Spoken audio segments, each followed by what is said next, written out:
Hai semua, gua Wasa. Kayak di judul video ini gue mau ngebahas nih Google Pixel 6 Pro. Sebenarnya gue beli dua, ada yang 6 biasa sama yang Pro ini, cuma yang nyampe duluan yang ini. Ini tuh yang 6 Pro gue beli di Tokopedia, nama lapaknya tuh Billy lagi, dan ini gue dapat faktur pajaknya. Maksudnya pas masuk sini doi bayar pajak ya. Jadi ini tuh bisa dibilang Google Pixel yang setelah sekian lama akhirnya baru gue bahas lagi, karena gue sempet vakum ngebahas Pixel. Kenapa? Karena gue sebel. Pixel itu masih Android yang nggak tahu diri menurut gue. Harganya mahal, desainnya tuh mainstream. Nah kali ini gue putuskan untuk membeli kedua Pixel yang ada, Pixel 6 dan Pixel 6 Pro, karena niatnya salah satu mau gue pakai. Masih mencari-cari mana yang lebih enak dipegang buat sehari-hari. Nah, antara yang Pro ataupun yang non Pro. Jadi ya nanti masih akan ada video lanjutan lagi. Video yang sekarang kenanya tuh kayak unboxing dan ya bisa bilang mini review lah, karena ini baru datang kemarin. Gue udah ngetesnya tuh cuma sekejap aja sih, nggak ngetes gimana banget ya. Terus alasan tersendiri kenapa gua ngambil Pixel 6 Pro ini ya karena dari desainnya dulu. Kalau kamera kita udah sama-sama tahu lah, Pixel itu terkenal dengan kameranya bagus. Nah dengan desainnya yang sekarang, apalagi di kamera atau desain belakangnya, di bagian kameranya itu yang horizontal memanjang kiri ke kanan, ini menjadi ciri khas tersendiri. Makanya tuh gue seneng. Biasalah fisik oriented dulu ya. Terus selain desainnya, yang gue penasaran banget ya prosesornya dari bikinan si Pixel ini sendiri ya, si Google ini sendiri, yaitu adalah Google Tensor. Dah biar nggak kelamaan, langsung aja dari kamera yang di atas ya, biar lebih detail. Oke, jadi boxnya kayak gini ya, Pixel 6 Pro. Nih langsung gambar handphonenya warna hitamnya, kanan kirinya Google. Pixel 6 Pro warna hitam, atas Google, bawahnya ini keterangan emailnya sama. Nah ini yang di bagian belakangnya ini ngambil yang Jepang sih dapatnya, Stormy Black 6,7 inch 128 GB. Nah dibukanya diangkat begini aja, langsung kelihatan handphonenya. Ini diangkat dan isinya sudah menyerupai Apple banget, iPhone 13 banget ya. Ininya juga nih kertas guys, bukan plastik. Dapat kabel Type-C to C, dongle ya, dongle dari USB ke Type-C. Terus ini ada buku-buku, kertas-kertas, petunjuk manual yang mungil-mungil banget. Sekarang nggak dapat stikernya. Apple aja masih ngasih, bener-bener masih aja Android yang tidak tahu diri kalau menurut gua sih. Dari dulu belum pernah berubah. Kali ini tuh desainnya si Pixel original, nggak ngikutin handphone lain. Jadi dia punya karakter sendiri. Kalau teman-teman ngelihat ada orang yang lagi pakai handphone ini, pasti tahu ini adalah handphone Google Pixel, karena ya ini nih kameranya tuh sejajar horizontal seperti ini. Ada 3 kamera tuh ya, kelihatan ya. Dan ini handphone tuh gue nggak bisa bilang kecil ya. Ini gede, 6,7 inci. Di sini kalau dibandingin sama ROG Phone 5 yang gue punya, ini segini, masih gedean ROG Phone 5. Sama Xiaomi 11T Pro sama ya. Nih ROG minggir dulu, cuma lebih tebal si Pixel dan lebih berat si Pixel juga. Nggak tahu gimana ceritanya, mungkin jeroan di dalamnya ya. Nah terus ini kalau kita ngomongin bagian interface bodinya, ini ya sebelah atas tuh kelihatan kan ada yang glossy, ada yang matte kayak gini. Nah ini kalau yang matte ini materialnya plastik, jadi ada campuran gitu antara metal yang glossy-nya sama ini plastik tuh. Katanya ini sengaja diplastikin biar sinyal 5G-nya tertangkap lebih baik. Dan gue udah ngeliat di videonya Om Botak ya, Jerry Rig, ini di keret gitu pakai cutternya sih, keangkat nih bagian CD-nya. Tapi di bagian atasnya doang, kanan kiri bawahnya nggak ada. Terus ini tombol power sama volume kebalik ya. Ini buat teman-teman yang mungkin belum pernah pakai Pixel akan agak-agak canggung di awal-awal, tapi seminggu sih bakalan udah terbiasa. Dan ini bunyi klikinya mantep parah guys. Tuh. Terus bagian bawah nih ada speaker sama ini mic, terus Type-C, nggak ada jack audionya. Terus di sebelah kiri ini cuma ada 1 slot SIM card aja ya guys, cuma bisa buat 1 nomor aja. Jadi buat teman-teman yang pakainya dual SIM, ini Pixel tuh dari zaman dulu sampai sekarang berarti masih tidak cocok untuk Anda. 1 SIM card aja nih yang bisa dimasukin SIM-nya, di baliknya lempengan aja. Dan terus lanjut lagi, by the way ini untuk yang bagian depan layarnya itu si Pixel tidak pakai anti gores, maksudnya nggak dikasih. Ini gue udah masang sendiri pakai yang hydrogel aja, sengaja. Kenapa? Karena fingerprintnya di dalam layar. Jadi kalau teman-teman punya handphone yang fingerprint di dalam layar, kalau saran dari gue sih mendingan pakai yang hydrogel sih ketimbang yang tempered glass. Gitu. Udah nih gue nyalain dulu ya. Oke, ini dia udah gue install beberapa aplikasi yang biasanya gue pakai buat ngetes dan kayak biasa Pixel tuh clean ya, nggak ada bloatware sama sekali. Ini gue kasih tahu dulu kalau ini adalah aplikasi bawaannya, aplikasi wallpaper. Nah wallpaper bawaannya ini tuh yang daun-daun serta gelap gini. Cuma Ini icon-icon aplikasinya habis gua custom aja, soalnya standarnya itu gridnya 4x4. Aslinya kayak gini 4x4. Cuma menurut gue masih terlalu renggang. Gue tuh lebih demen yang 5x5 gini, agak-agak rapet tuh gue demen. Terus ini kalau teman-teman perhatiin beda ya UI-nya ya. Tuh bentukannya gini. Terus juga kalau turunin jendela notifikasi kayak begini beda. Karena ini Android pertama yang udah Android 12 pastinya. Mbahnya Google gitu loh, dia yang punya Google, jadi ini yang paling update duluan. Terus yang paling kelihatan sebenarnya di sini nih, yang gua ngehin juga tuh bagian internetnya. Biasanya kan yang bagian WiFi sama kuota data itu terpisah ya. Kali ini jadi satu. Kalau kita tap di sini, kartu kita tuh apa sama WiFi-nya tuh apa, jadi satu di satu pencetan ini aja nih. Terus tuh kalau mau disetting lagi ada banyak kayak gini-gini. Cuma menurut gue nih lebih gendut-gendut gini ya. Gue ngelihatnya masih belum terbiasa aja kali, jadi nggak begitu suka. Biasanya kan bulat kecil-kecil ya. Ini kayak penuh aja gitu loh. Nantinya juga mungkin di Android yang lain, pabrikan Android yang lain nggak kayak begini kali ya, masih tetap bulat-bulat juga ya, nggak tahu, ditunggu aja. Terus yaudah lanjut, ini kita bahas aplikasinya yang udah gue install. Ini ada sensor box, ini nggak ada yang temperatur kontrolnya aja, sisanya ada semua, bahkan pressure sensor juga ada, biasanya jarang nih. Terus ini kalau skor Antutu gue udah ngetes 3 kali nih. Nih hasil skornya pada saat gue ngetes pertama kayak begini, ini screenshotan ya, 553 ribuan. Terus gue ngetes yang kedua malah turun jadi 474 ribuan. Habis itu terakhir gue ngetes lagi, tuh skornya jadi 536 ribuan. Jadi bisa dibilang ini tuh skornya ada di angka 500 ribuan dan mirip kayak hasil skor dari Snapdragon 888. Oke lanjut lagi ya, jadi kayak teman-teman tahu prosesor si Google Pixel 6 dan Pixel 6 Pro ini buatan Google sendiri, yaitu namanya adalah Google Tensor. Bukan Snapdragon, MediaTek, Exynos, apalagi Kirin ya. Dan tadi udah lihat skor Antutunya juga. Habis itu sekarang kita lanjut ngelihat ke AIDA-nya dulu deh sebelum ngetes beberapa game ya. Mulai dari sistemnya, ini bisa dilihat RAM-nya tuh emang 12 GB. Internal storage-nya gue udah nginstal beberapa, masih sisa lumayan banyak. Belum ada galeri foto-foto ataupun WA yang masuk semua ya, belum ya. Belum. Semoga 128 GB cukup buat teman-teman. Karena kalau nggak cukup, adanya yang 256 GB tuh harganya lebih mahal lagi. Untuk sementara ini sih, nanti-nantinya bakalan lebih murah. Prosesornya belum ada tuh di AIDA, cuma kayak gini doang, ARM Cortex gitu-gitu ya. Ini untuk resolusinya, kalau yang Pro itu kita dapatnya layar 2K, terus juga 120 Hz. Nanti gue tunjukin di bagian settingnya.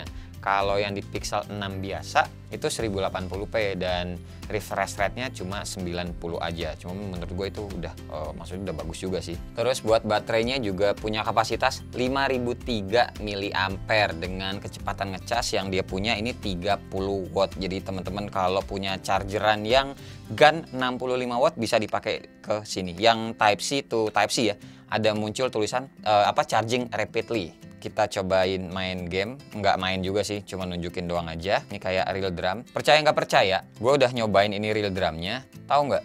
Dia lebih bagus touchnya ketimbang iPhone. Daripada iPhone 13 Pro, ini lebih lebih responsif loh. Coba di sini nih ada iPhone ini 13 Pro gue ya. Gue diketuk-ketuk gitu. Jadi bunyinya tuh harusnya barengan sama gue ngetuk meja.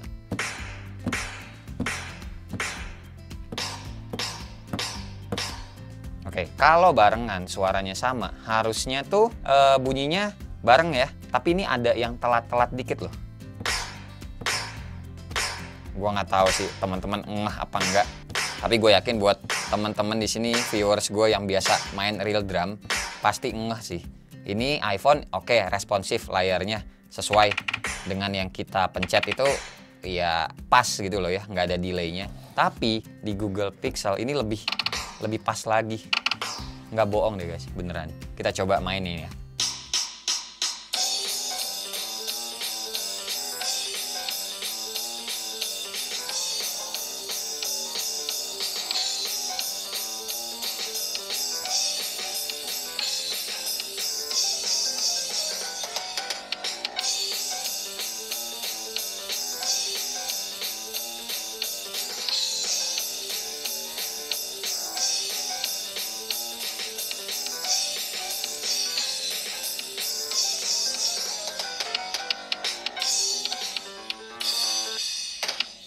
Asik ya, asik banget serius deh.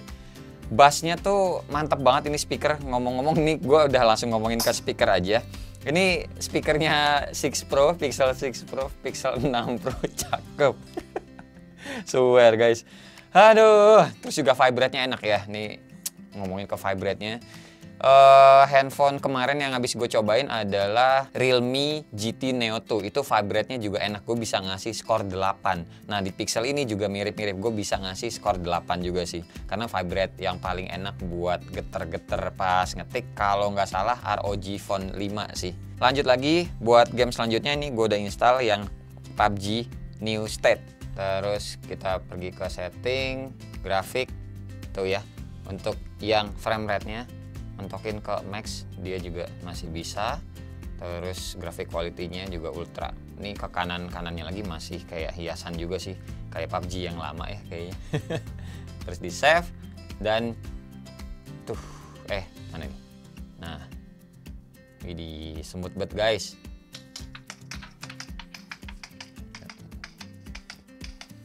Tuh, lihat. Bagus coy. Speakernya juga mantap sih. Gokil sih ini. Oke, intinya ini handphone udahlah tenang aja buat main game. Enak. Terus juga mau nunjukin lagi ini yang Asphalt 9. Oke, ini kita ke game setting, sound and display, dan bisa dilihat tuh 60 fps-nya muncul. Ada enable, ada disable. Pastinya enable. Oh iya, nih ngomong-ngomong, untuk recent apps-nya masih kayak Pixel yang lama ya. Jadi biasanya kan kalau Android yang lain clear all-nya ada di sini, tapi kalau Pixel teman-teman mesti geser dulu ke paling kanan. Nah, clear all-nya ada di paling kiri sini. Ini gue ada ngetes ngecasnya juga sama SOT-nya. Nih, SOT yang berhasil gue dapetin 7 jam 10 menit aja. Ya, nggak begitu kuat banget, cuma tetap lumayan. Ini kenanya sehari pasti ngecas sehari sekali lah, nggak nyampe 2 kali ngecas lah dalam sehari. Ngetesnya tuh dalam keadaan 120 Hz refresh rate-nya. Nah, terus buat lama ngecasnya, ini gue ada ngetes dari 5% ya, jam 20:11. Fullnya itu 100% banget di 22:52, jadi hampir 3 jam sih ya, 2 jam lebih banyak lah. Tapi ini harusnya feeling gue bisa lebih cepat lagi ngecasnya, karena ini gue ngecasnya kemarin pakai casan Xiaomi. Ngelihat di bawah gitu abis ngecas handphone anak gue nganggur, gue langsung colok aja. Jadi bukan pakai casan yang GAN 65 watt ya, harusnya sih lebih cepat lagi sih. Nanti gue tes di video selanjutnya, nanti gue utarain. Lanjut lagi sekarang ke bagian ini, gue mau nunjukin UI-nya deh. Jadi biasanya kan kalau kita turunin sekali udah ada kelihatan tombol setting gitu ya, tapi kalau ini tuh belum, mesti diturunin sekali lagi. Nah, baru ada settingnya kayak begini. Ini warna-warnanya juga bisa diubah sih sesuai selera. Diubahnya yang cara gampangnya tinggal dari sini tadi, wallpaper and style. Tuh, wallpaper color, basic colornya tuh mau diganti warna apa di sini banyak. Ngikutin warna wallpaper juga bisa. Balik lagi ke settingnya. Ini yang bagian display. Nah, ini juga gue mau ngasih tahu adaptive brightness, atau maksudnya tuh autonya ya. Ini tuh nggak ada di bagian setting sini guys. Kadang kalau mau di auto atau di enggak autoin, seringnya kalau gue buat syuting gitu ya, kadang mau diredupin gitu karena di kamera terlalu terang, misalkan kayak gini nih, gue redupin, dia tahu-tahu terang sendiri karena brightnessnya auto gitu loh. Di bagian adaptifnya ini tadi mana hilang. Jadi mau nggak mau kan autonya mesti dimatiin. Biasanya kan ada di bagian setting sini ya, buat auto atau enggak auto si cahayanya itu. Tapi ya repot, nggak bisa dari quick setting sini, mesti masuk ke display terus ininya dimatiin. Untuk yang bagian refresh rate, mereka si Google tuh namainnya smooth display. Jadi nggak ada settingan lebih lanjut lagi, cuma on atau off doang. Terus ini buat teman-teman tahu juga, ini gua nggak nemu ya face unlock, kayaknya nggak ada atau gimana. Karena pas gue iseng-iseng nyari security di sini cuma adanya tuh fingerprint doang. Kayak ini misalkan di setting gue search, nah fingerprint ada tuh ya, fingerprint unlock tuh ada ya, fingerprint unlock. Tapi kalau kita nyari face, nah ini nggak ada, ada face match Google Assistant. Bukan, ya kan? Bukan nyeting-nyeting muka kita tuh. Frequent face ini ke kamera, settingan kamera kenanya. Terus apalagi? Nggak ada. Oh kan, ini malah ke developer option. Nggak ada guys, gue nggak nemu face unlocknya. Jadi kemungkinan besar ini handphone cuma adanya fingerprint in display doang. Dan ini tuh bisa gue bilang nggak begitu cepet sih, standar-standar aja. Kayak generasi fingerprint zaman dulu gitu loh. Cuma sensasi getarnya itu loh, pas kita nempel ada det, terus pas ke unlock juga ada dirtnya lagi tuh loh. Jadi kayak satisfying aja gitu. Dah, sekarang kita bahas ke inti utama atau jualan utamanya si Google Pixel, yaitu kameranya. Oke, masuk ke kameranya. Ini selfie-nya ya, ngomong-ngomong. Dia tuh resolusinya cuma 11,1. Iya, kalau gue baca di GSM Arena juga segitu, 11,1 megapiksel. Gue lupa ngomong soal layarnya dulu, tambahan. Ini layarnya tuh pakai AMOLED pastinya ya. Terus ya ukuran 6,7 inci dan pinggirannya ini melengkung. Oke, jadi kalau pakai tempered glass hati-hati nih, bagian pinggirnya sini namanya ngelengkungnya suka keangkat-angkat, kemasukan debu dan ya udah jadinya gampang ngelotok. Jadi emang lebih enak pakainya hidrogel aja kalau gua. Oke, lanjut lagi ke kameranya. Ini masih yang selfie tadi gua omongin. Ini aslinya tuh lensa ultra wide. Nih, ini lensa aslinya tuh kayak gini. Cuma di di settingnya tuh kalau normalnya atau defaultnya kayak begini. Terus bagian kamera belakangnya nih, teman-teman lihat ada settingannya, ada 4 gini ya, 0,7, 1, 2, sampai 4. Ini masih bisa dipaksain lagi sampai 20 tuh. Nah, terus untuk resolusi kameranya, dia tuh lensa utamanya yang wide itu 50 megapiksel. Terus yang ini yang kotak yang telefoto dia tuh 48 megapiksel. Terus satu lagi yang lensa ultra wide ini 12 megapiksel. Jadi beda-beda semua. Kalau kita turunin begini, nah ini ada night sight, top shot, timer, sama rasionya ada 2, 4:3 sama 16:9. 1:1 kayak iPhone itu tidak ada. Terus ada mode portraitnya, ada motion, ini yang foto bergerak-gerak dulu sedikit. Night sight ini adalah kayak night mode-nya. Terus di bagian video ini settingannya tuh ada 4K sama Full HD aja, jadi 720p nggak ada. Ini yang 4K juga ada 30, ada 60 frame per second-nya FPS. Full HD juga sama. Terus ini ada anti-shake-nya nih, video stabilization-nya namanya si Pixel kayak gini. Nah, ini juga ada contoh-contohnya. Salah satunya nih kalau standar tuh kayak gini tuh ya. Terus kalau yang lock itu buat sikonnya seperti ini. Kalau teman-teman tuh diem aja mau nge-shootnya, nge-shoot pemandangan gitu, diem aja lebih stabil kalau pakai yang lock. Atau pakai yang aktif kayak gini. Tuh kelihatan ya bedanya. Sama nih cinematic pen kayak begini guys. Kalau teman-teman tuh mau nge-shootnya sambil jalan atau nengok ke kanan gitu loh.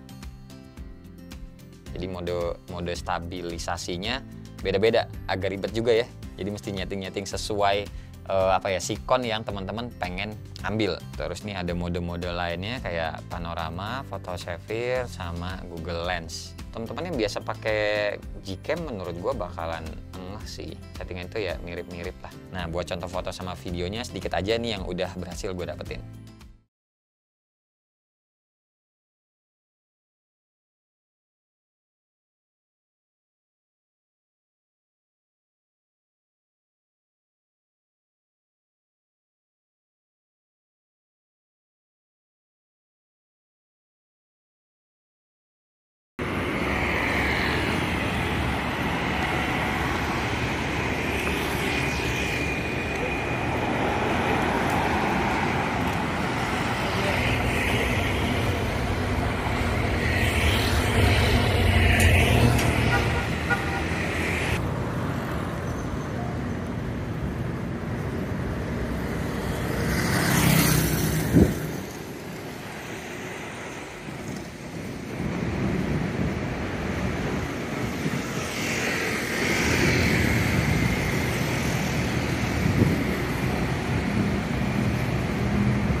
Nah, kalau ini contoh video kamera depannya ya, gue ngerekam di 1080p 60 fps.